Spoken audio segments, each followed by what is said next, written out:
0.9% यानी 0.90 यानी 1% से कम वोट से हमारा फर्क रहा है। इस बात को भी हमको समझना चाहिए। मैं कार्यकर्ताओं को बधाई देता हूं और साथ ही साथ जो सरकार में आने वाली पार्टी है उनका स्वागत भी करता हूं, अभिनंदन भी करता हूं। वो अच्छे काम में जुटे, अच्छे काम में, विकास में हम उनका साथ देंगे। लेकिन हम निश्चित रूप से एक कारगर विपक्ष की भूमिका निभाते हुए हिमाचल की जनता के इंटरेस्ट को और उनके हितों की चिंता करते हुए हम काम करेंगे। मैं यह भी बताना चाहता हूं कि वहां भी पंजाब से सटा हुआ, जहां आम आदमी पार्टी की सरकार है, उनसे सटा हुआ हिमाचल प्रदेश है। 67 सीटें चुनाव लड़ने आए थे और मैंने कहा था कि खाता तो खुलना छोड़ो, इनकी जमानत जब्त होगी, और 67 की 67 सीटों पर जमानत जब्त हुई और 25 सीटों पे नोटा से भी कम वोट आए हैं। 25 सीटों पे नोटा से भी कम वोट आए। मित्रों, अगर मैं दिल्ली की बात करूं, हमारे कार्यकर्ताओं ने बहुत मेहनत की, बहुत मेहनत की। मैं दिल्ली के कार्यकर्ताओं का अभिनंदन करता हूं, अभिवादन करता हूं।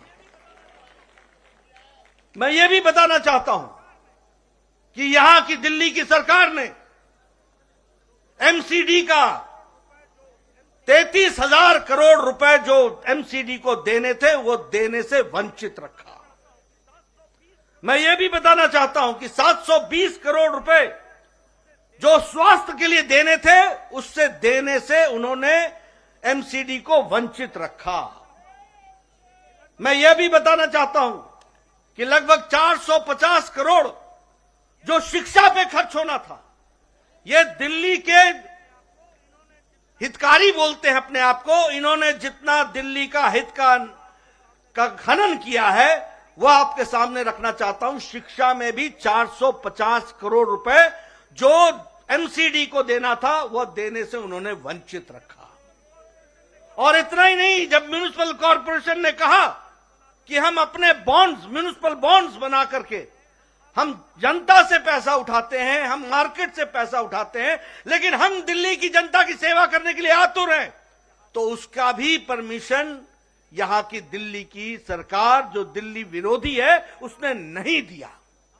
इसके बावजूद भी हमारे कार्यकर्ताओं ने शानदार प्रदर्शन करते हुए एक शानदार तरीके से चुनाव को लड़ा और बहुत कम अंतर है। और मैं जरूर कहूंगा कि एक अच्छी विपक्ष की भूमिका हम निभाते हुए उसको भी हम आगे बढ़ाएंगे और उसको भी हम पूरा करेंगे। मैं मित्रों, आपके और आदरणीय प्रधानमंत्री जी के बीच में बहुत समय नहीं लेना चाहता। आज एक बाई इलेक्शन हुआ है जिसमें बिहार में हम कुर्नी में बाई इलेक्शन जीते हैं। यह चुनाव जब से जनता दल यूनाइटेड हमसे अलग हटी और महागठबंधन में गई, और ये कहते थे कि अब ये गठबंधन का कोई तोड़ नहीं है, इस महागठबंधन को भी दूसरी बार हराते हुए कुर्नी की भी विधानसभा भारतीय जनता पार्टी ने एक तरफा जीती है। ये बिहार के आने वाले नतीजों के बारे में इंगित करता है, बिहार के आगे के चुनाव के बारे में इंगित करता है। ये दूसरा चुनाव है जब नीतीश जी आरजेडी से मिल गए और कहा कि ये तो अब बड़ा भारी कास्ट का अलायंस होगा।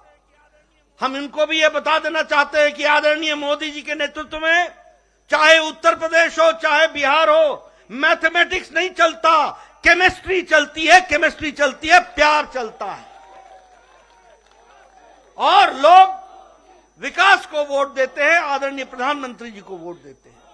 मित्रों, हम इसी तरीके से आगे बढ़ेंगे।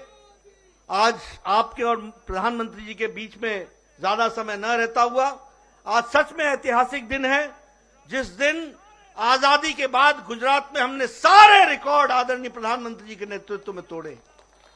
और मित्रों, ये भी याद रखना कि प्रधानमंत्री जी ने जितनी अथक मेहनत चुनाव में करते हैं वो हम सब के लिए अनुकरणीय है, वो हम सब के लिए दिशा देता है, वो हम सबको बताता है कि किस तरीके से भारत की जनता को आगे बढ़ाने के लिए आदरणीय प्रधानमंत्री जी दिन रात काम करते हैं।